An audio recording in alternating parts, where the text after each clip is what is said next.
Dünyaca ünlü Singapur'daki Marina Bay Sands Oteli'nde 57. katta havuzda yüzmek böyle bir tecrübeymiş. Dünyanın en yüksek, en büyük sonsuzluk havuzunun etrafında yürüyorum şu anda. Bu kaç bin dolardı biliyor musunuz bu oda? Kafayı yiyeceğim şimdi, bir dakika, bu kadar şanslı olmamalıyım. Bunda bir gariplik var, bu ne? Hepsi yasak. Sigara içersen 1000 dolar, bir şey yersen içersen de 500 dolar ödüyorsun. Ya inanılmaz. Bir de şu müziği koymuşlar. Çocuklarınıza da bu bölümü izletin. Bir toplum nasıl temiz sokaklara sahip olabilir? Bu ülkedeki insanlar kişi başı yaklaşık 100.000 dolar kazanıyor. Çünkü burası dünyada arabanın en pahalı olduğu yer.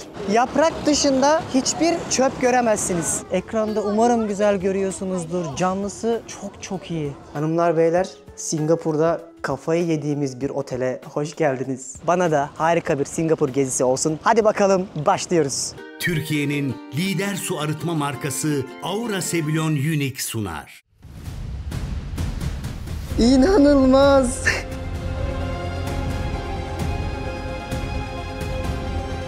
Hayatımın en şanslı gününü görüyorsunuz. Singapur'da kafayı yediğimiz bir otele hoş geldiniz. Hanımlar beyler, ben Deniz Pehlivan. Dünya turumun Singapur ayağına hoş geldiniz. Nasılsınız? O kadar iyiyim ki bak, enerjim de size gelsin diye çok güzel bir giriş yapıyorum. Sizler böyle ekranlarınızın başında keyifle bir bölüm izleyin diye ben de size şu an enerjiyi verdim. Dünya turumda birçok kez yolumun düştüğü Singapur'a hoş geldiniz. Daha önceki bölümlerde size buraya nasıl geldiğimi anlatmıştım ama ve demiştim ki Singapur'un içine çok girmeyeceğim. Bu seferki introda görmüşsünüzdür. Amacım burada dünyanın en pahalı oteli olarak, yapı anlamında söylüyorum, Marina Bay Sands'te kalmak istiyorum demiştim. Kendime bir doğum günü hediyesi almıştım ve bu dünyanın en zengin ülkelerinden bir tanesinde benim içimde bir ukde olarak kalmış. Ulan bir gün ben de bu otele gelip kalacağım dediğim, doğum günü hediyesi olarak kendime verdiğim bu yolculuğu, tecrübeyi, deneyimi sizlere aktarmak istediğimi söylemiştim. Ve bugün geldi çattı işte o an. O otele gideceğim, sizlere bu tecrübemi anlatacağım. Hayat aslında nefes aldığın değil, nefesinin kesildiği anlardan ibarettir derler ya. İşte o benim anlarımdan en değerlisi hep bu tecrübelerdi. Bunu fark etmiştim. Bir de dedim böyle bir şey deneyeyim. Bir gece kalacağım. Yaklaşık olarak 700 dolar ödeyeceğim buna. Ve o işte 54. kattaki dünyanın en büyük sonsuzluk havuzunda yüzerek size Singapur'u göstermekte kalmayacağım her zamanki gibi. Sizlere bu yasaklar ülkesini, bu dünyanın en zengin ülkesini ve son 50 yılda nasıl başardığını hem gezerek, şöyle park bahçe dolaşarak, çok ayrıntıya girmeyeceğim. Yine söylüyorum, detayları açıklamaya bırakacağım. Singapur'dan bir dünya daha önceden bölüm yaptım. Onları playlist olarak koyarım. Oradan bakarsınız. Çok güzel gezi rehberlerim var. Çin mahallesi, Hint mahallesi, işte Malayların kültürüne dair bilmeniz gereken her şey, ekonomi vesaire her şeyi anlattığım videolarımdan izleyin. O yüzden hatta merkezde nerede kalırsınız, en iyi oteller hangileridir, onlara kadar bırakacağım. Oradan bakarsınız. Yani bugün anlayacağınız Singapur'u hem birlikte gezeceğiz hem de bu dünyaca ünlü otel tecrübesini sizlere inşallah aktarmak istiyorum. Sizler ekranlarınızın başında böyle çaylar, çekirdekler hazırsa, beni günün hangi saatinde izliyorsanız, kahvaltıda izliyorsunuz genelde, afiyet olsun. Bana da bu tecrübeyi yaşayacağım harika bir heyecanlı Singapur gezisi tecrübem nasip olsun. Ne diyeyim? O kadar enerjim yüksek ki cümleyi kuramadım mutluluktan. Hanımlar beyler, sizlere iyi seyirler. Bana da harika bir Singapur gezisi olsun. Hadi bakalım, başlıyoruz. Gezimiz Aura Sebilon su arıtma cihazlarının desteğiyle başlıyor. 6 milyon kişinin yaşadığı küçücük bir ülke burası. Ne kadar biliyor musunuz? Türkiye'nin 1/1000'i kadar, İzmir'in de 15'te biri kadar bir yer gibi düşünebiliriz. Ve bu küçücük ülke yıllık nereden baksanız 800 milyar dolar gayri safi milli hasılaya sahip bir ülke. Yani bu neredeyse Türkiye'nin ekonomisi kadar. Yani bu ülkedeki insanlar kişi başı yaklaşık 100.000 dolar kazanıyor. Dünyanın en büyük ve en işlek denizcilik limanları burada. Dünyanın en iyi yazılım, finans merkezleri burada. Dünyanın en iyi üniversiteleri de burada. Ne kadar tesadüf değil mi? Dünyadaki en iyi ilk 500 üniversiteden bir dünya özel işletme fakülteleri buradan çıkmış. Ve bunların hepsini son 50 yılda başarmışlar. O kadar büyük enler ülkesi ki burası. Bakın bu küçük ülkede dünyanın en iyi 10 havalimanından bir tanesi var. Buradaki Singapur Changi Havalimanı önceki bölümde göstermiştim. O yüzden bu aslında küçücük diyarın çok büyük başardığı bir güç var ve bunu son 50 yılda yapmışlardı. Bunu daha önce de anlatmıştım. Peki bunu yaparken en iyi korudukları şey ne ne biliyor musunuz? Birazdan size göstereceğim. Düzen. Ülkenin %40'ı yeşillik. Yani toprakları bu kadar küçük olan bir diyarın yeşilini öldürmemişler. Bunu niye anlatıyorum? Şehrin merkezindeyim. Her yer park bahçe. Sinirlerim bozuldu. Sonra biraz böyle araştırdığınızda fark ediyorsunuz ki bu ülkeyi kurarlarken amaçları Malezya'dan ayrılıyor burası. Önce düzen sağlamak. Düzeni de altyapıyla kuruyorlar. Altyapıyı kurduktan sonraki belki batıdaki birçok yerde böyle güzel parklar yokmuş o zamanlar. Şehirleşme anlamında. Sonra üstünü yapıyorlar. Ve günümüzde de dünyanın en iyi şehirlerinden, aslında dünyanın en iyi şehir devleti olarak geçiyor burası. Bir ülke. Birleşmiş Milletler'den tanındığı için ülke diyebiliyoruz. Ve bugün bu ülkeye 12 ay inanılmaz bir turist geliyor. Ama en büyük olay ne biliyor musunuz? Ekspatlar diyarı. Sokakta gördüğünüz her 5 kişiden bir tanesi ekspat. 6 milyonluk ülkeye sürekli bir ekspat geliyor. Sürekli bir ticaret olduğu için iş için geliyorlar. Hatta burada yaşıyorlar. O yüzden girişte önce buna değinmek istedim. Ve etrafta gördüğünüz insanların neredeyse hiçbiri birbirine benzemiyor. Çünkü Çinlisini görüyorsun, Malaylısını görüyorsun, Hindusunu görüyorsun. Batılısını zaten her yerde görüyorsun. Ama bu ülkenin köklerini oluşturan demografik yapının %84'ünü aslında Çinliler, %10 civarını Malaylar, geri kalanını Hindular ve işte diğer milletler oluşturuyor. Aslında bunların hepsini son 50 yılda İngiltere'nin 200 yıldır yönettiği bir coğrafya olsa da başarıyorlar. Özellikle bir liderleri var ki ilerleyen dakikalarda ondan bahsedeceğim. Adamın bazı ideolojileri benim çok gıpta ettiğim detaylara sahip. Özellikle eğitim ve bilim anlamında. Buna girmeden Singapur'u anlamak olmaz. Otele istediğiniz saatte tabii ki gidemiyorsunuz ama şöyle bir saçmalık var. T3'te mi ne alıyorlar check-in için. O yüzden daha çok vaktim var. Ben de biraz kenti geziyorum. Gezemediğim yerlerini göreyim diyorum. Biraz daha merkezi yerde otel tutmuştum. Otelimden gittim şöyle bir yürüyüş yapayım dedim. Beni şöyle güzel bir ortam karşıladı. Gidelim bakalım. Abi şu güzelliğe bakar mısınız? Gerçekten tertemizliğe, pırıl pırılla. Ya kesinlikle hayatınızda bir kere Singapur'u görmenizi öneririm ve hatta çocuklarınıza da bu bölümü izletin. Özellikle temizlik vurgusunda bu ülkede bir kere daha yapacağım. Yani Türkiye'de biz Fethiye'de özellikle o kadar bıktık ki çöp görmekten, toplamaktan. O kadar umursamadan elindeki sigarayı bile gönül rahatlığıyla camından insanlar atıyor. Çocukları yanlarında olmasına rağmen bizim bu eğitim ve farkındalığa ihtiyacımız var. O yüzden bu videomda birçok kez bir ülke, bir millet, bir toplum nasıl istenirse böyle temiz sokaklara sahip olabilir sizlere gösterip çocuklarınıza aktarmanızı istiyorum. Örnek olsun diye. Şimdi şuradan bir yerin altından girelim. Gerçekten de bu şehrin bir bu kadar da yerin altında var çünkü. Dediğim gibi ilk yaptığı şey kentin yeraltı sistemini kurmak oluyor. Altyapıyı yani. Mesela şu an Singapur Yönetim Üniversitesi'nin durağına gelmişim rastgele.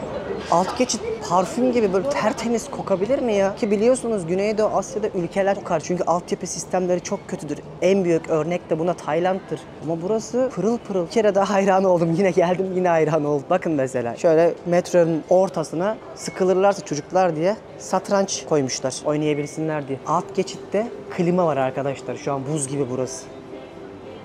Yanıcı madde taşımanın cezası 5000 Singapur doları. Sigara içersen 1000 dolar, bir şey yersen içersen de 500 dolar ödüyorsun. Allah'tan nefes yasak değil. Bunu niye yasakladıklarını da ilerleyen dakikalarda anlatırım sizlere. Çünkü bu boşuna yasaklanmıyor burada. Bir sebebi var. Şöyle gidelim bakalım. Bu ülke dünyadaki en iyi metro ağlarından bir tanesine sahip. Görüyorsunuz aslında ülkenin tamamı bir ada.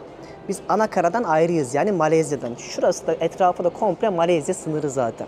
Şu gördüğünüz sarı renk bütün metro ağlarını birbirine bağlıyor ve her renkte bir tane metro ağını her yerde olduğu gibi temsil ediyor. Ve burada teknik olarak bir metrodan diğerine geçtiğinizde gidemeyeceğiniz mahalle yok. Yani bütün ülkedeki mahalleleri bir metro ağıyla bağlamışlar. Niye bunu söylüyorum? Çünkü burası dünyada arabanın en pahalı olduğu yer. Ama arabanın kendi pahalı değil. Arabanın vergisi pahalı. Burada çok zenginseniz araba alabilirsiniz. Ya da işiniz arabayla ilgili taksicisinizdir, Uber şoförüsünüzdür. Bundan dolayı araba alabilirsiniz. Genel olarak halk araba almaz %90'ından fazlası. Arazileri olmadığı için devlet demiş ki ben sana metro getirdim. Ulaşımın da var, her yerde otobüs de var ve çok uygun. Zenginsen araba al. Küçük bir yer olduğu için de trafik ve karmaşadan dolayı bunu engellemek istemişler. Bunu da dünyanın en büyük vergilendirme sistemiyle yapmışlar. Yani senin normalde 20.000 dolara aldığın araba aslında burada 100.000, 120.000 dolar oluyor. Ve devlet bunu 10 yıl aslında sen bunu kullanma bedeli olarak vergisini ödüyorsun. 10. yıldan sonra da bu arabayı satmanı istiyor. Çünkü diyor ki araba eskidi. Eski araba bile görmek istemiyorlar. Her şey yeni olsun istiyorlar. O yüzden dünyanın en pahalı arabaları Singapur'dadır. Sebebi de vergi. Güzel anlattım mı? Umarım bu kısmı da hafiften değinmişizdir. Böyle eskiden de geldiğim için biliyorum ya, böyle her şeyi de aktarmak istiyorum, anlatmak istiyorum sizlere. İlham olsun, rehber olsun. Burayı gezerseniz eğer, bir gün gelirseniz anlatabilin diye. Böyle alt geçitten şimdi Merlon'a doğru, bu marineye doğru gidiyorum. Karşıdan karşıya geçerken sadece şunu görmenizi istedim. Bakın temizliğe, güzelliğe, düzene. Yaprak dışında hiçbir çöp göremezsiniz. Yasak. Çöp atmanın çok ağır cezası var. Bak, test etmek için utanmasam ayakkabımı çıkarıp çorapla yürüyeceğim. O derece merak ederim acaba yer pis mi diye. Bayağıdır bu kadar temiz bir yer görmemiştim. 1-2 sene oluyor ben de gelmeyeli. O yüzden böyle bir nasıl ya etkisini hissediyorsunuz yüzünüzde. Bakın şuralara mesela. Bir de benim en ilgincime giden ne biliyor musunuz? Her yerde ağaçlar var ama aynı zamanda şöyle bitkiler de var. Yani şu bitkileri bu kadar sıcak olmasına rağmen çok iyi koruyup bakabiliyorlar. Ülkenin her yerinde bunu görebiliyorsunuz. Dağ, taş, bayır, kaldırım, yeşilliği eksik etmemişler. Şimdi biraz böyle yürüyerek gideyim dedim. İstesem metro ile ya da Uber'le de gidebilirim. Böyle keşfederek gitmek daha keyifli. Şöyle bir yer gördüm. Bunu geçen sene de görmüştüm diye hatırlıyorum. Bakın arkadaşlar. Bu bir kaldırım. Size bahsettiğim olay bu. Ve şunlar gezgin ağacı diye biliyorum. Böyle L şeklinde açılıyor. Muz ağacına da çok benziyor. Asya'da çok görüyorsun ve çok da güzeldir. Şu şekilde bir formu var. Bunu çok görürsün buralarda. Böyle çok estetik bir görüntüsü vardır. Buyurun, Singapur'un işte sıradan bir kaldırımı. Bakın bir yandan da Instagram'da bir sürü şey paylaşıyorum şu anda. Takip ederseniz bir hayalin peşinde hesabımdan. Orada daha böyle anlık Reels ve gezi rehberleri hazırlayacağım. Buralara nasıl gelirsiniz, ne yaparsınız, böyle öneriler şeklinde olacak. Orada biraz daha hızlı YouTube'a göre, biliyorsunuz bunu kaç kere söyledim zaten. Bir de dostlar, bu videoları seviyorsanız algoritma için bir beğeni durdurur musunuz? Hadi bir rekor bir beğeni yapın şu Singapur gezilime. Çünkü bizim için bu önerilme anlamında YouTube'un bir kriteri ya da işte videoyu hype'lama olayı çıktı ya yeni. Bunu yaptığınız zaman YouTube bizi öneriyor. Bu şekilde haberiniz oluyor. Diğer türlü bildirim dahi göndermiyor. Böyle bir sistem var. Ne yazık ki biz de onların bu konuda tabiri caizse kölesiyiz. Yani benim 500 bin küsur takipçim var. Örnek veriyorum, 20 bin kişiye bildirim gönderiyor mesela. Böyle ilginç şeyler olduğu için hani desteklemek isterseniz bu konuda yorum yazarsanız, bir de beğenirseniz çok mutlu olurum. Öyle dilenci değilim abi. Sadece hak ettiğimiz şeyi görmek istiyoruz. Hadi şaka maka, marineye geldik zaten, göründü şurada. Şimdi böyle sıcak bir gün ama hava yine güzel. Keyifli bir şekilde marinanın etrafında yürüyorum. Şurada dünyanın en ünlü aslan heykeli var. Birazdan onu anlatacağım. Benim az sonra gidip kalacağım otel bu. Marina Bay Sands Oteli. Şu çatıdaki havuzu görüyor musunuz? Hep buraya gelip fotoğraf çekerdim. Acaba şurada yüzmek nasıl bir tecrübe derdim. İnşallah birazdan onu yaşayacağız. Burası finans merkezi. Burada çok bir şey yok zaten. Biz böyle turist anlamda. Akşam şurada çok güzel gösteriler oluyor. Işık gösterisi falan. Onları da izleriz. Şurada arkada da Gardens by the Bay diye bir yer var. Böyle yapay ormanın olduğu çok fütüristik, tabiri caizse bir avatar setini kurmuşlar. Orayı gösteririm. Öyle şimdi marinanın etrafında yürüyüş yapıyorum. Fethiye'den çantama şu Servet'in Antep fıstıklı barlarından atmıştım. Daha farklı tatları da var. Bunlardan şimdi bir tane yiyerek dolaşacağım. Enerjim düştü. Bir de bunlar hiç bozulmuyor. Daha önceden hiç paylaşmamıştım. İlk defa paylaşıyorum. Daha bu bizim Fethiye'mizin markası olduğu için de gönül rahatlığıyla paylaşıyorum. Bizim oradan çıkma. Ve bununla beraber hani sadece protein bar değil, bizim özellikle memlekette ve şeker ilavesiz lokumlarıyla meşhur olmuştu. Şimdi böyle online olarak Fethiye tahini de alabiliyorsunuz. Bu barlardan da alabiliyorsunuz. Ne isterseniz var. Ben açıklamaya web sitesini bırakırım. Ama bir gün yolunuz Fethiye ya da Göce'ye düşerse Servet'in mağazalarında uğrayın, selamımı söylersiniz. Web sitelerini de açıklamaya bırakırım. Oradan bakarsınız. Bana böyle 50 tane verdiler. Çantama attım. Gittiğim yerde enerjim düşükçe yerim artık. Merlon heykelinin oradayım. Bunu şimdi size anlatmam lazım. Çünkü burada 4 tane çok önemli kaplan var. Asya kaplanı. Onlardan bir tanesi de Singapur. Çok iyi. Bir şey diyeyim mi? Servet'in reklamını yaptım ama gönül rahatlığıyla o kadar iyiydi ki yani inanılmaz bir enerji verdi ve çok lezzetliydi. Son zamanlarda birçok zincir mağazada da Servet'in ürünlerini görebilirsiniz. Çok iyi enerji verdi. Şu an var, kendime geldim resmen. Gönül rahatlığıyla reklamını yaptığım bir ürün oldu. Doya doya da afiyetle yedim. Şimdi 4 tane kaplan var Asya'da. 2. Dünya Savaşı'ndan sonra bu kaplanlar ayaklanıyor. Ne açıdan? Ekonomik açıdan.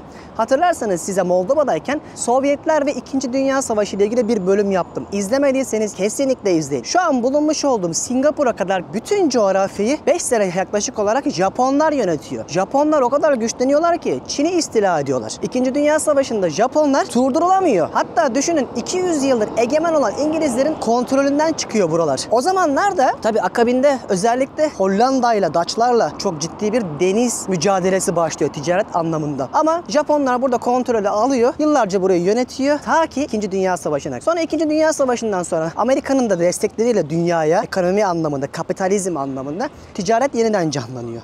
Ve size Japonya ve Kore'deyken, Güney Kore'deyken 2 farklı bölüm yapmıştım. Bu ülkeler bunu nasıl başardı diye. Hepsi Amerika sayesinde oldu. Amerika fonladığı için bu ülkeler ayaklanıyorlar ve diyor ki Amerika ben savaş istemiyorum. Ticaret, para kazanın. Düşünün atom bombası attığı Japonya'yı bile ayaklandırmak için fon veriyor, para veriyor. İşte Singapur, Güney Kore, Tayvan ve Hong Kong bu 4 tane Asya kaplanı. Tiger of Asia ya da Asian Tigers nasıl derseniz oluyorlar. Singapur'un da işte o az önce size gösterdiğim temsili Merlin heykeli bunu temsil ediyor aslında. Kaplanı. Başı kaplan, vücudu da balık. Niye balık? 70'lere kadar buranın ana geçim kaynağı denizcilik olduğu için bedeni balığı, zihni, aklı, gücü de kaplanı temsil ediyor. Güzel oldu mu? Ama tabii ki burada bitmiyor hikayeye. Bunların çok önemli bir liderleri var demiştim ya sizlere hani işte şimdi ona bağlama zamanı. Ama dur bir dakika çok heyecanlıyım. Önce bir heyecanla uzaktan izleyeyim. Ya ben 36 yaşına geldim. Hala tek başıma gezmekten, dolaşmaktan, dünyayı keşfetmekten çok mutlu oluyorum. Yani durdum bak Fethiye'de 2 hafta durdum, 3 hafta durdum. İlk başlarda güzeldi. Çamaşır, bulaşık falan evi temizledim. Evim var benim normalde. Ama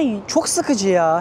Her şey aynı gibi. Ya da biz buna alışmışız mesela. Ben bundan mutlu oluyorum. Sen durmaktan mutlu oluyorsun. Öbürü çalışmaktan ama benim beslendiğim şey şu ve inanın biraz sonra o dünyanın en büyük sonsuzluk havuzunda yüzmek için çok çalıştım. Parasını ödeyip diyorum. Bana onlar sponsor olmadı. Ama bunu hissetmek insanın vücudunda böyle tanıdığı bir virüsü tekrardan yaşaması gibi. Hep canınız bunu çekiyor. İşte buna da seyahat etme virüsü, tecrübe etme virüsü diyorlar. O yüzden daha güzeli sizin olsun abi. Hepimiz gezelim, hepimiz dünyayı anlayalım, hepimiz öğrenelim, öğretelim. Bak ben kendimi parçalıyorum dünyayı gezerken. Çocuklarınıza da gösterin diye. Olmuyor çünkü yani bir şeyleri söylenerek, isyan ederek, eleştirerek başaramıyoruz. Değişmiyor. En güzeli güzel örnek olmak. Benim de hayattaki en büyük amacım bu işe başlarken kaç sene oldu? 12 sene falan oldu. Ülkemdeki insanlara iyi örnek olmaktı. O yüzden hani şu otelde kalmak için ben ölmezdim eskiden. Sırf acaba dedim bu beni mutlu edecek mi ya? Merakımdan kalıyorum. Yoksa her gün gidip de biz de Marina Bay Sands'lerde kalmıyoruz yani. Sadece kendime bir hediye almak istemiştim. Bu otele uzaktan hep baktım 5 kere 6 kere geldiğimde şimdi bunun içinde yüzüyor olacak olmak, kalacak olmak beni biraz onure etti. Bu gururumu ve heyecanımı sizlerle paylaşmak istedim. Yine söylüyorum. İnşallah daha güzeli, daha iyisi, daha mutlu edeni sizlerin olsun. Hayal edin peşine düşün ya. İnsanın hayal edip çalıştıktan sonra başaramayacağı hiçbir şey yok. Tabii babanız zenginse belki bunlara gerek duymazsınız ama inanın zenginlik de mutluluk getirmiyor. Öyle olsaydı dünyada en zengin ülkelerde bu kadar insan intihar etmez. Önemli olan insanın kendini bulması, mutlu edeceği, motive olacağı bir hayat yaşaması diyerekten mesajımızı verelim ve 1970'lerden itibaren Singapur nasıl başarmış? Hadi gelin anlatayım. Kurucularının adı Lee Kuan Yew. Bu abi 1970'lerde ülkeyi şöyle kuruyor. Aslında Singapur Malezya'dan ayrılmak istiyor. Diyor ki siz bizden gelişmiş değilsiniz, sizde vizyon yok tabiri caizse. Malezya'da bunlara izin vermiyor. Sonra Malezya'nın başbakanı İngiltere'deyken artık bıktım sizden diyor, ayrılın diyor. Ve Singapurlular bir sabah Malezya'dan ayrılıp ülke olduklarını öğreniyorlar.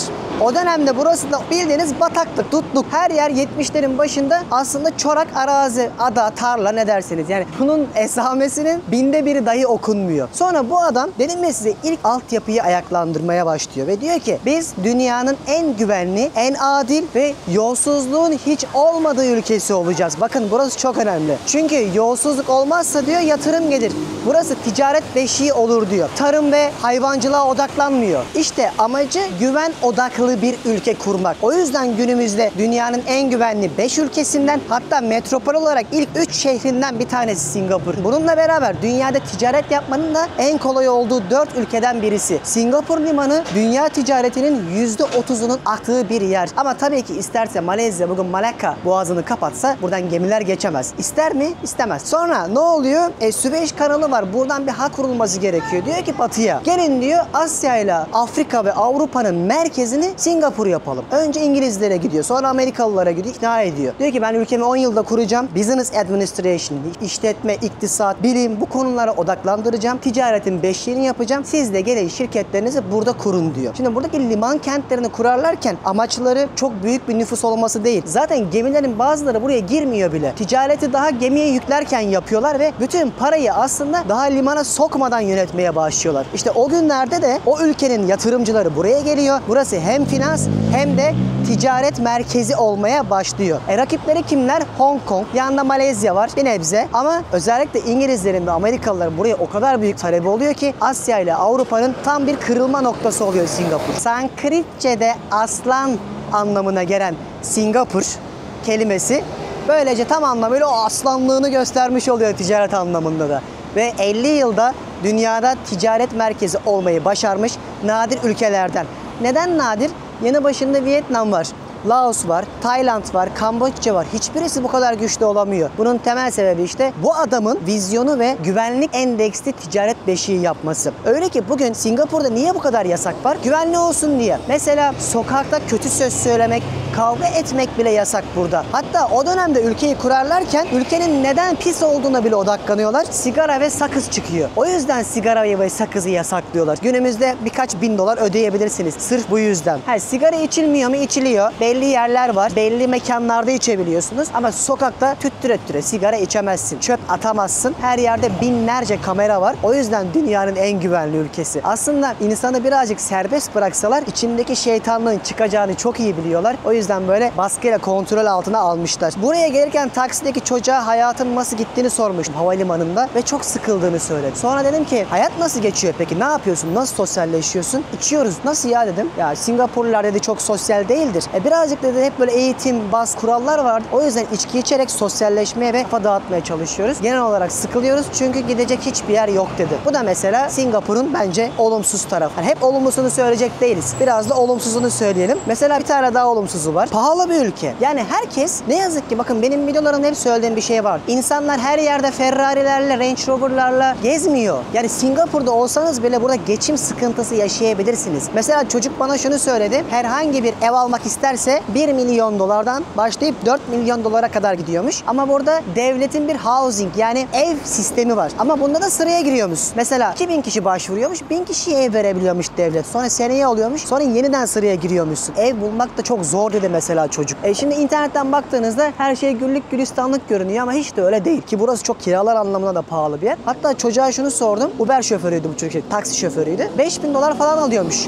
Ama dedi ben bu parayla yaşayamam. Ailemle kalıyorum dedi ve kiralar dedi çok büyük sıkıntı. Kira olayı burada şöyle. Devlet size 99 yıllığına bir ev kiralıyor. Sistem bu. Siz öldükten sonra çocuğunuz devralabiliyor vesaire. Bunu ben önceki videolarda anlatmıştım. Oradan izleyin. Ama evin tapusu senin olmuyor. Devletin oluyor. Böyle sistemler de var. Tapulu ev istersen de 3+1 ev 3-4 milyon dolar. O da burası için bile bence çok çılgın bir para. Olumsuz yanı da işte benim kaçıncı gelişim, 5-6. gelişim gördüğüm kira olayı çok büyük sıkıntı burada. O yüzden Singapur'a gelmeden önce bunları bilmekte fayda var diye düşündüm ve sizlere hızlandırılmış bir şekilde özetledim. Her ülkenin zorluğu ve kolaylığı vardır. Önemli olan gittiğimiz ülkeden ne ders çıkaracağımız. Benim videolarımda hep söylemek istediğim şey budur. Yıllar önce ben dünyanın en büyük danışman şirketlerinde çalışıyordum. Big Four bilenler bilir. İstanbul Üniversitesi mezunuydum. Orada ilk Singapur'a geldiğimde 22-23 yaşındayken demiştim ki bizim ofisler de vardı. Şirketin 160 ülkede ofisi vardı. Çok büyük şirketlerde. Ben aslında biraz tercih takım elbiseyi mi tişörtümü? Gel şu an daha çok çalışıyorum. Bakmayın böyle olduğuna da. Tişörtle yaşamaya karar verenlerdendim ama eğer kalsaydım mesela Singapur'da benim gelip çalışmak istediğim yerlerden bir taneydi. Hatta burada ofisleri falan da vardı. Sonra o zaman demiştim ki ya dünyada aslında her yerin iyisi kötüsü var eyvallah ama neden dedim her yer adil bir şekilde gelişmiyor? Niye insanlar gelişmiyor, insanlık gelişmiyor? Tamamen abi akıllı politikalar. Eğer liderleriniz akıllıysa, toplumu ve başka ülkeleri iyi analiz edip iyi ilişkiler kurabiliyorsa sömürülenler var, sömürülmeyenler var. Buna kendiniz karar verin ama günün sonunda bir şekilde ilerlemeyi başarıyor. Bu ülkede de çok zor her şey. Yasaklar dünyada en çok ceza burada kesiliyor. Yaşam maliyetleri çok ağır ama en azından güvenli bir şekilde yaşayabiliyorlar. En azından dünyanın en güçlü pasaportlarından birine sahipler. En azından eğitim çok iyi. En azından Singapur olmayı başarmışlar. Sonuçta özgür bir ülke olarak. O yüzden mesajlarımızı verdiysek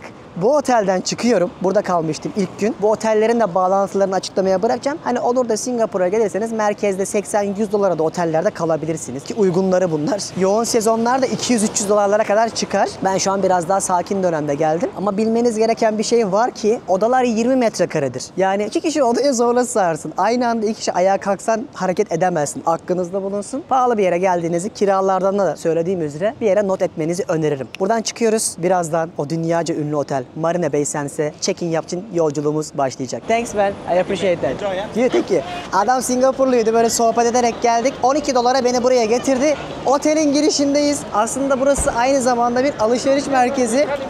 Diyor ki çok şanslısın böyle bir otelde kaldığın için dedi. Dedim sen hiç kalmadın mı Singapurlu olarak? Hayır dedi. Orası sadece zenginler için. Sen dedi zengin misin dedi. Dedim abi ben kaç yıldır yırtık tişörtle geziyorum biliyor musun? Şaka maka. Dedim ben hayatıma bir farklılık olsun diye böyle bir hediye aldım dedim. Kendimi şımarttım derken otelin girişine hanımlar beyler hoş geldiniz. Kendimi şu an çok zengin hissediyorum. Thank you very much. Hi. Peki yani şu an otele mi giriyorum? Havalimanında check-in mi yapacağım? Resmen onu hissediyorsun. Bak şimdi heyecanlanmaya başladım. Baksanıza nasıl yaptınız bunu kardeşim ya. Ya şu Asyalılarda, Çinlilerde nasıl bir para var. Dünyanın en lüks markaları onların. En iyi oteller onların kontrolünde resmen. Bak bir tane benden başka batılı yok. Anlıyorsunuz hani taksideki eleman da aynı şeyi söylemişti. Gerçekten hani hep yıllardır size söylerim. Olay artık doğuda diye. Bunu Çinliler iliklerine kadar hissettiriyorlar. Check-in yapacağım. Hala sırada bekliyorum. O kadar para verdik ilgilenen yok. Bu ülkede en sevdiğim şey her yerde kamerayla check-in yapıyorsun. Kimse karışmıyor. Şimdi Welcome to Marina Bay Sands, Mr. Paulino. Just to confirm, you're staying with us for one night. yes. Your first time, welcome to Singapore and thank you for choosing Marina Bay Sands. May I know if you're here? Sadece otel misafirleri çatı katındaki havuzu kullanabiliyormuş, emin olduk. Şimdi giriş yapıyorum. Bana bilgileri verdi otelle ilgili. Bir de şöyle su verdiler, ikram. İkramlık su. 800 dolar verince su da veriyorlar. And can I just trouble you for your phone number and email? Okay. Can you give me a good room because I'm making video. If it's possible, if you have any special room for the Let me video. try my best. As much as you can. Yes, let me try my best to find a nice room. Please. For you, because this is also your first time, so I want it to be our member. Dedim ki bana iyi oda ver, bir sürü insan izleyecek dedim, gözünü seveyim. O da diyor ki tamam diyor. İlk defa kalacağın için elimden geleni yapayım. Yani YouTuber'lık şeyimi kullanmaya çalıştım, bakalım işe yarayacak mı? Şimdi girişi yapacağız bakalım. Bekliyorum şu an sırada, az kaldı. Birazdan kaçıncı kattan verecek göreceğim. Umarım yüksekten verir ki daha net görürüz manzarayı. Yanlış anlamadıysam beni yine upgrade ettiler. Dedim ya kıza işte söyleyeceğim YouTuber'ım falan diye. İlk bana oda ayarlayamadı, odalar temiz değil dedi. Ki ben 3'te geldim. Sonra dur bir dakika ya dedi. Bana gitti. Bir tane de kağıt verdi. Burada özel bir yere kullanabilmem için sadece kasino müşterileri kullanabiliyormuş ki burada Asya'nın en büyük kasinolarından biri de var. Otelden daha çok parayı kasinodan kazanıyorlar. Sonra dedi ki bunların hepsi sana ücretsiz. Hem dedi sen bizim ilk misafirimizsin. Hem de odaların iyi videosunu çek dedi. Şaka mı yapıyorsun dedim. Kağıda bir baktım. Mesela o bana hediye etti. Odaya giriş 300 dolar. O özel bölge. Bakalım ben de bilmiyorum, anlamadım. İnşallah doğru anlamışımdır. Şimdi odaya doğru gidiyorum. 3. kulede 47. kattayız. O kadar yukarıya çıkıyorum ki 34. katta aktarma yaptım. Başka bir asansöre bindim. Şimdi 46. kata gidiyorum. Benim odam oradaymış. Bir ara emin bile olamadım. Asansöre bindim diyorum ki insanlara benim odamın numarası yok. Geldik. Dur. Bir dakika. Vay. Şuraya bak. Bana bir de böyle bu manzaraya bakan oda verdi. Kız dedi ki oradan daha pahalı ve daha iyi dedi. Bilmiyorum, belki de beni yemiştir ama niye böyle bir şey yapsın? Otel fiyatlarına baktığımda da öyle hatırlıyorum. Şimdi 46. kata geldik. Şurada bir yerde bakalım, benim odam 93. 46, 99. Çok güzel kokuyor. Öyle böyle değil. Koridor parfüm kokuyor bildiğin. Burada bir yerde olması lazım da. Niye bulamıyorum hala? Oğlum bu odaların numarası yazmıyor. Bir dakika. Açalım bakalım. Girelim. Kesinlikle benim aldığım küçücüktü. Bana ne vermişler? İnanılmaz. Şuraya bak. Kız direkt beni VIP suite'e aktartmış. Seviyorum şu YouTuber'ları. Bir dakika, bir saniye. Ben de şok oldum. Bakar mısın? Burada bana ait bir bar. Şurada yemek yiyeceğim. 6 kişilik bir alan. Burası benim oturma yerim. Bu kaç bin dolardı biliyor musunuz bu oda? Kafayı yiyeceğim şimdi. Bir dakika, bu kadar şanslı olmamalıyım. Bunda bir gariplik var. Bu ne? Bu ne? Hayatımın en şanslı gününü görüyorsunuz. Hiçbir şey beklemiyordum. Bu bana normalde şöyle bir oda almıştım. Aldığım yer bu kadardı. Burası duş alacağım yer. Şurası. Bura ne abi mesela? Masaj odası mı? Bakım odası mı? Ne? Hiç görmedim ki böyle bir şey. Hanımlar beyler, Singapur'da kafayı yediğimiz bir otele hoş geldiniz. Çok ilginç. Ya işte hayat bazen yolda hiç plan yapmadığınızda size aniden sürprizler verir ya, ben şu an onu yaşıyorum. Hani amacım gelip bu havuzda yüzüp bir fotoğraf çekip gitmekti. Sadece bu girişteki bir anda şöyle bir kağıt tutuşturmaları elime. Nerede o? Şu. Hani anlayamadığım bir şeydi. Hiç de hayatımda suite'te kaldım mı diye düşünüyorum. Maldivler'de falan kalmışızdır herhalde muhtemelen Sezer'le. O zaman da bizi ağırlamışlardı ama burada hiç tanımadığım insanların bir anda böyle bir jest yapması ilgincime gitti. Sosyal medyanın gücü diyelim ona da. Şimdi şöyle bir kağıt verdiler bana. 2. kulede Paize Sky diye bir yer varmış.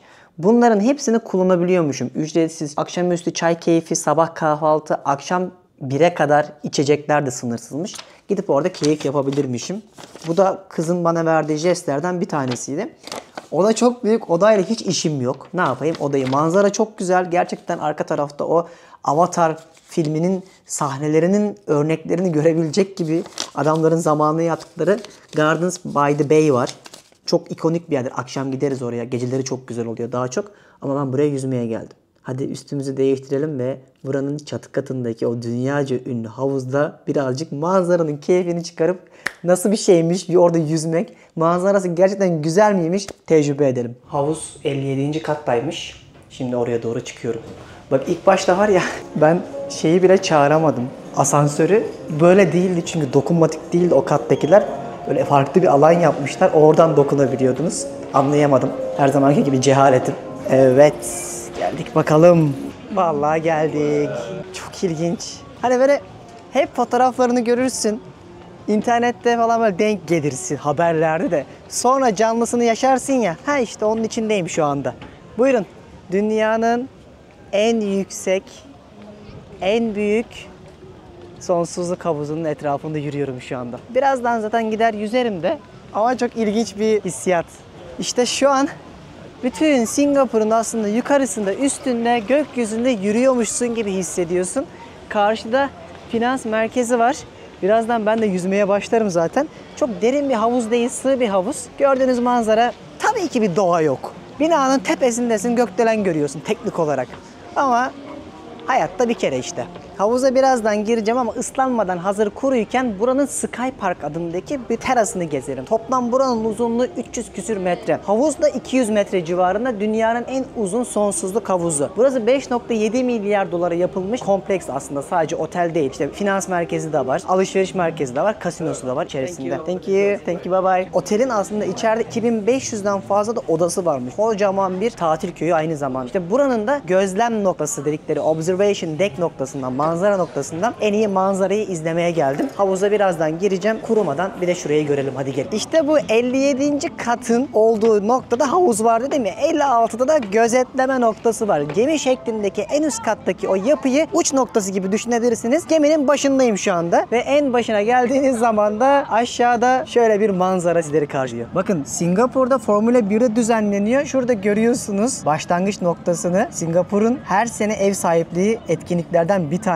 Böyle bir manzarası var. Ve şuraya bakar mısınız arkadaşlar? Dedim ya size videoda inanılmaz bir ticaret var burada diye. Gemilerden durumu anlayabiliyorsunuz değil mi? Her yerde gemi var. Şu açıdan yükseklik nasıl görünüyor? Şu anda tam Singapur'a tepeden bakıyoruz. Çok yüksekte olunca bile ayaklarım titriyor. Aslında şu an boşluktayım ve güzeldi. Bunu görmek de. Şimdi gidip havuza gireceğim. Artık yüzebilirim. Evet, girişi yapalım bakalım. Ne olacakmış girdikten sonra? Acaba boyumuz ne kadar uzayacak? Şöyle çatıda havuza girdim. Gerçekten çok büyük bir havuz yapmışlar yani hani göstermelik bir şey değil. Kuala Lumpur'da falan da böyle otellerde kalmıştım ben. Onlar birazcık daha küçüktü. Büyükleri de var tabii ama bu dev gibi bir şey. Şurada restoranlar falan var. Burada yemeklerinizi yiyebiliyorsunuz. Barlar var. Etkinlik falan da yapılıyormuş aynı zamanda. Parti falan. Ama olay buymuş abi. Buyurun. Bunu da tecrübe etmiş olduk. Dünyaca ünlü Singapur'daki Marina Bay Sands Oteli'nde 57. katta havuzda yüzmek böyle bir tecrübeymiş. Darısı başınıza.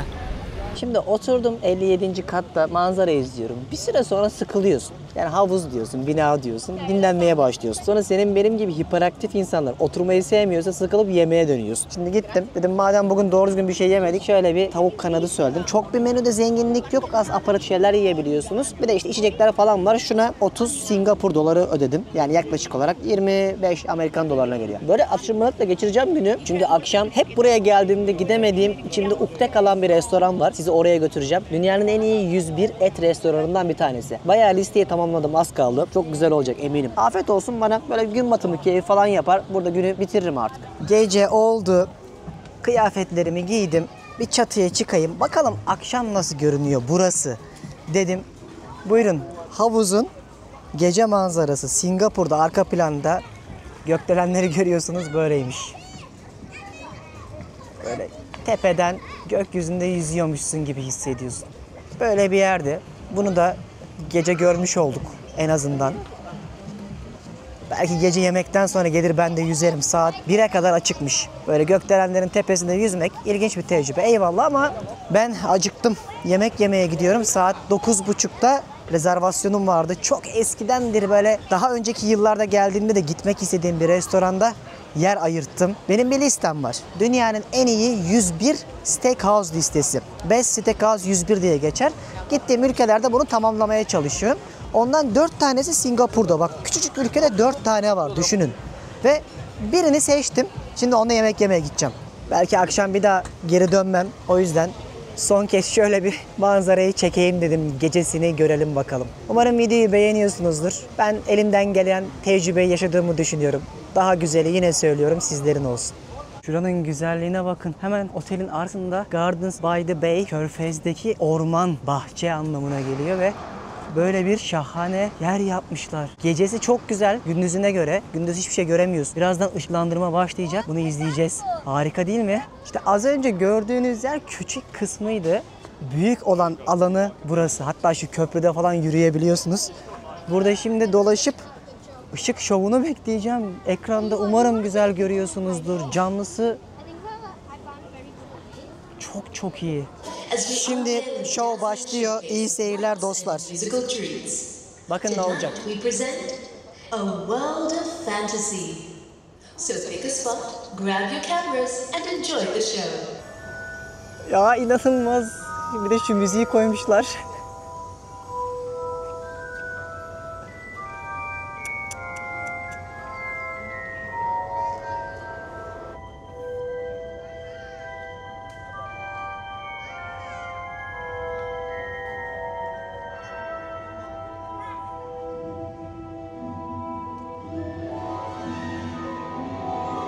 Wow.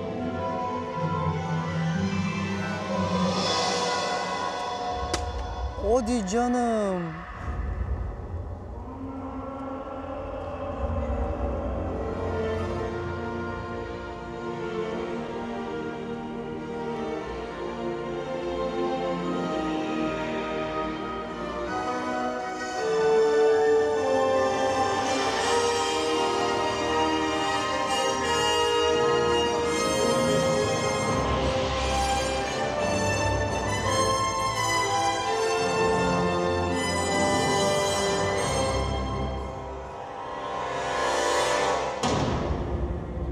Ya ekranda da güzel de keşke gözümün gördüğünü görseniz ya. Çok isterdim.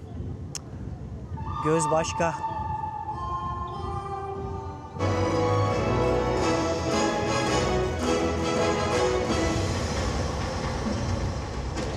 Bak daha giderek daha da güzel oldu şov.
Çok iyiydi. Garden Gerçekten Rhapsody is brought to harikaydı. you by Gardens by the Bay, and we hope that you Teşekkürler. have enjoyed the show. Az önce sadece küçük bir şov ve park izlediğinizi düşünebilirsiniz. Ama burası 1 milyar dolara mal olmuş. Devasa bir yer aslında. 101 hektarlık arazi içinde kurulmuş bu yapay parkı yapmalarının amacı aslında Singapur'un ne kadar yeşil bir yer olduğunu özümseyecek şekilde planlayıp yeşil alanlarını arttırmaya çalışmak olmuş ve burada bunun gibi 18 tane az önce yapay ağaç gördünüz ya, ışıklandırma yapılan, buna Super Tree adını vermişler. Hatta buranın içerisinde dünyanın en büyük serası var. Tamamen camdan yapılmış ve Guinness Rekorlar kitabına girmiş bir sera burası. Burada aynı zamanda 35 metrelik yapay dağ bile içine koymuşlar seranın. Yani öyle bir yerden bahsediyoruz. Sadece park demek haksızlık olurdu. Bu şov da akşam saatlerinde oluyor. 7.45 ve 8.5'te. Genelde hafta sonlarda bir tane daha ekliyorlar diye biliyorum. Geldiğinizde Singapur'da görmeniz gereken ünlü etkinliklerden bir tanesiydi. Gündüz de gelip burada gezebiliyorsunuz. Burada köprüler var, direkt parkın içerisinde yürüyebiliyorsunuz. Belki bir sonraki bölümde Bali'ye giderken burada biraz daha vaktim olacak. O zaman hem gezerim hem de sizlere gösteririm eğer istiyorsanız. Hadi istiyorsanız yazın yorumlara. Umarım şu ana kadar videoyu beğeniyorsunuzdur. Singapur gerçekten fütüristik bir yer. Zamanda yolculuk yapmak için resmen 100 sene sonrasının kentini, ülkesini inşa etmişler. Eğer sizlere de en azından temizlik konusunda ilham oluyorsam ne mutlu. Yorumlarına düşüncelerinizi yazabilirsiniz. Acıkmaya ve susamaya başladım. Artık yavaştan Deniz Pehlivan için yemek çanları çalıyor ama ne yemek? Bak şimdi ne yapacağız? Hi, good evening. Şimdi burada hemen yakında benim gideceğim bir restoran var. The Cut diye. Tam da otelin yanındaymış yeri. Burada yemek yiyeceğim. İçerisi var ya o kadar serin, o kadar güzel kokuyor ki. Hani şu kokuyu bile herhalde havalandırmadan veriyorlar. Dubai'de de benzeri vardır biliyorsunuz. Aynısı burada da var. Şey kokuyor bu. Para. Gerçekten aynısının farklısı yani teknik olarak baktığınızda. Hani dünyanın da böyle yerlere de ihtiyacı var bu arada. Ve zenginlerin de para harcayacağı, şirketlerin tabiri caizse daha az vergi vermek için buldukları küçük ülkeler. Bak Karayipler'de falan da çok. Karayipler'de bir dünya ülke vardır. Böyle hatta bazı ülkeler Türkiye Cumhuriyeti vatandaşlarına bile 250 bin dolara falan pasaport veriyor. Bir internetten araştırın. Belki bilmiyorsunuzdur. Deniz Pehlivan'dan size bugün bir yönlendirme olsun. Hadi bakalım güzel bir akşam yemeği yiyelim. Direkt işte otelin önündeki alışveriş merkezi de bu ülkenin en büyük alışveriş merkezlerinden bir tanesi. Bir de bunların Orchard Road dedikleri bir cadde var. Bizim Nişantaşı gibi düşünün, bölge işte. Orada çok böyle lüks mağazalar var. Daha önceki bölümde göstermiştim. Öyle mağazalar var ki ben hiçbirini bilmiyorum. Oradan anlarsınız yani. Gerçi burası da onun yanında böyle gayet aynı sayfada, aynı seviyede olacak bir yer. Gayet pahalıdır. Niye şimdi bu konuya değindim? Çünkü benim restoran da burada çıktı. Bakın önünde gelip fotoğraf çekiyorlar. Kat adındaki. Şimdi burada yemek yiyeceğim. Hadi bakalım. Gazan mübarek olsun. Arkadaşlar kişi başı lütfen 5'er lira istiyorum. Dilenci değilim. Çok güzel bir restorana geldim. İnsanları çekmeyeyim. Kendimi çekiyormuşum gibi yapayım. Gerçekten çok şık, çok keyifli bir yer gibi. Bakalım yemekleri nasıl? Şimdi menü geldi ama Singapur'da dikkatimi çeken bir şey var. Birçok yerde böyle su içebiliyorsunuz. Ben de dünya turu sponsorum Aura Sevilyon'a bir kere daha teşekkür edeyim buraya kadar gelmişken. Siz de evinizde, iş yerinizde normal bir çeşme suyunu içilebilir su haline getirebilirsiniz. Aura Sevilyon Unique su arıtma cihazları sayesinde. Böylece temiz suya her yerde erişebilirsiniz. Su çok güzel. Ben de kendilerine teşekkür etmek istedim. Menü geldi. Arkadaşlar hazırsanız herkes kemerlerinizi bağlasın. Birazdan hapise gideceğim. Buyurun. Ya çok pahalı değil, yalan söylemeyeyim. 100 dolar civarında, 100 Singapur doları civarında. Yani 60-70 Amerikan dolarına güzel bir steak yiyebilirsin. Ülkenin bu kadar pahalı bir yerinde, bu kadar pahalı bir mekan dünya standartlarında bence normal. Türkiye'de de aynı paraları ödüyoruz biliyorsunuz. Bir tanesini seçeceğim şimdi. Daha çok Avustralya ve Amerika etleri var. Yani dünyada bu listenin birçok yerine gittim. Hiçbir zaman kötü et yemedim. Buranın da harika olacağına adım gibi eminim. Seçeceğiz bir tane bakalım. Şimdi şarap menüsü geldi. Çok güzel bir şarap seçtim. 99 yılından. Bir şey değilmiş ki. Ben de pahalı sanıyordum. Şişesi $19.500 sadece. Bak ben daha pahalı bekliyordum. Kafayı yemişler. Ama genel olarak gerçekten alkol fiyatları, özellikle sondaki sıfırları sayamıyorum. İnanılmaz. Bakın gördükleriniz Japon etiymiş. Böyle ben fotoğraf sandım, canlıymış. Bildiğiniz gerçek etmiş. Thank you very much for the presentation. Şimdi o etler $250 civarında ama ben Japon etini Japonya'da yiyeceğim zaten. Ne zaman? Birkaç hafta sonra izleyeceksiniz. Ben daha böyle Avustralya eti istiyorum. Çok seviyorum Avustralya etlerini. O yüzden birazcık o tarzda gidelim. Onların da fiyatları $120 falan geliyor. Hadi bir tane seçeyim. Ölüyorum açlıktan.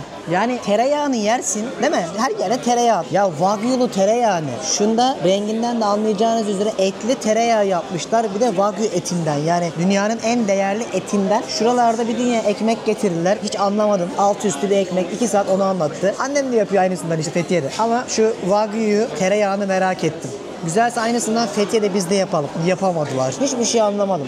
Tahinli tereyağı. Bir dakika geliyor şu an tadı. Gelmeye başladı. Ya da ağzım alışık olmadığı için bilmediğim bir tat. Çünkü biz hep küçükken Wagyu'lu tereyağı yedirilip ekmek arasına sana yağıyla beraber okula gönderilip canım kendim. Bundan sonra var ya her sene kendime bir tane lüks tatil hediye edeceğim. Böyle. Seneye de Hong Kong'a giderim. Orada da yapamadıklarım vardı. Güzelmiş ya lüks. Ben sevdim bu lüks işini.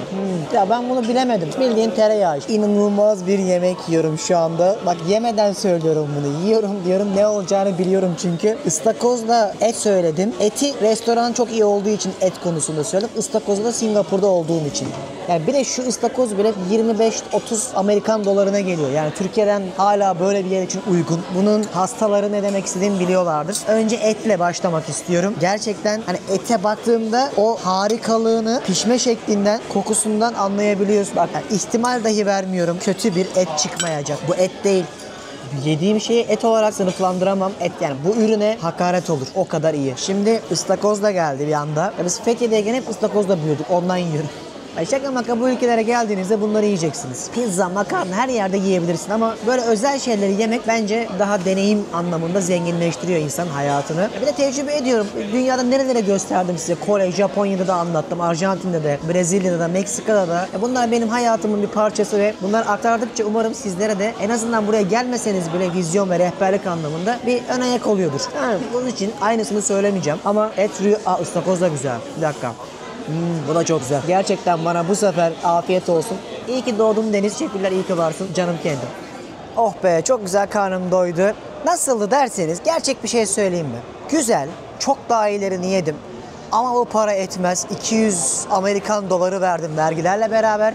Bence çok çılgın bir para ama burası Singapur.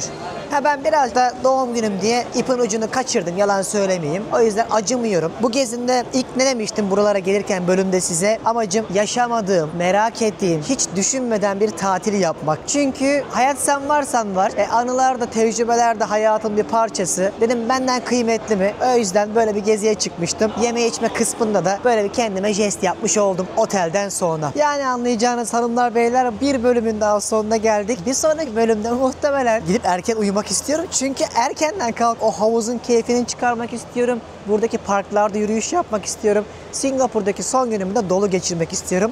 Bu doğum günü tatilimde kendimi şımarttığım yolculukta. O yüzden bir sonraki bölümde görüşmek üzere. Umarım sizlere de hem Singapur'u anlatmışımdır hem bu şımartılmış bir doğum günü tatilimin sizler de izleyerek keyif almışsınızdır diye umut ediyorum. Şimdilik benden bu kadar. Bir sonraki bölümde görüşmek üzere. Bu arada sonraki bölümde buradan kalkıp Bali'ye gideceğiz. O yüzden bildirimleri açın. Yine Bali'miz geldi anlayacağınız. Hadi bakalım. Hoşçakalın. Bay bay.